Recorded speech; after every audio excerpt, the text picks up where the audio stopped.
Molly Rauch. Okay, friend, here's some of the things we covered.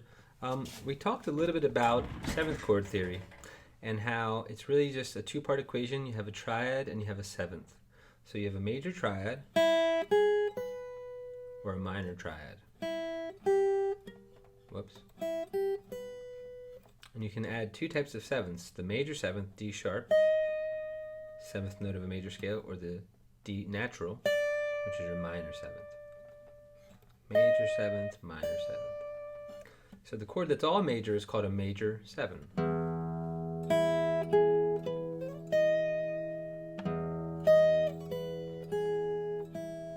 chord that's all minor is called a minor seven.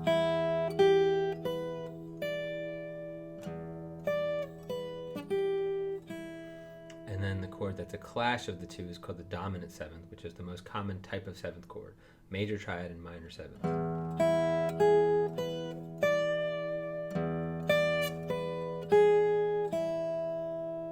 Okay, we talked a little bit about chord substitution as well. So if you take, let's take A as an example, A major. And you already know the relative minor principle, which is you can go 8, 7, 6. So down 2 scale degrees will get you a minor chord, your sixth chord. Those function as substitutes for one another because they share 2 out of 3 notes. But you can extend the same principle upwards and go 1, 2, 3. And play the 3 chord, B minor, no, C sharp minor. That's also a substitute for A. So you can go up to the third or down to the sixth. So if I've written a progression and it uses an A chord, so if I go, say I'm going A, D, E, A. Second time I could substitute the sixth chord. A, D, E, A. Or I could do that C sharp minor. So I could do the same progression. The second time.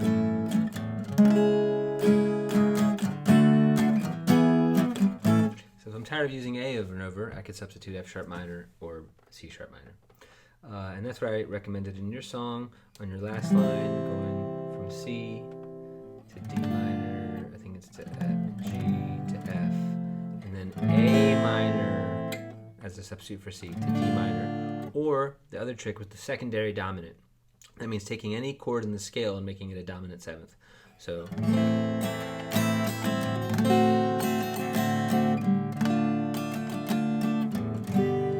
something like that. We talked about that. Other tricks we talked about with your song, we're using F over C, and occasionally using a G over D, letting the E string go open to give those a little more color. And you can experiment with picking your second finger up.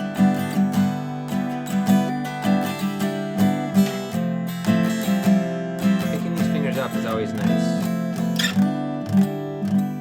You never know what you're going to get.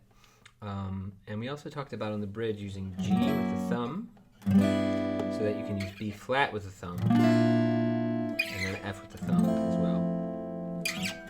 I don't remember your rhythm, but these chords still cool. And then I give you In My Life to analyze, and I believe that's most of what we talked about. So the 4 tricks were tweaking your voicing, meaning adding some note to it or subtracting some note, or both. That's a tweaked C chord. Using a secondary dominant, that means taking your one chord and just making it a dominant instead. See what that's like. A chord substitution would be, instead of C, playing A minor or E minor. And then the final one was a borrowed chord. This is what you do with the B flat, a chord that's drawn completely from a different key. Okay, friend, have fun.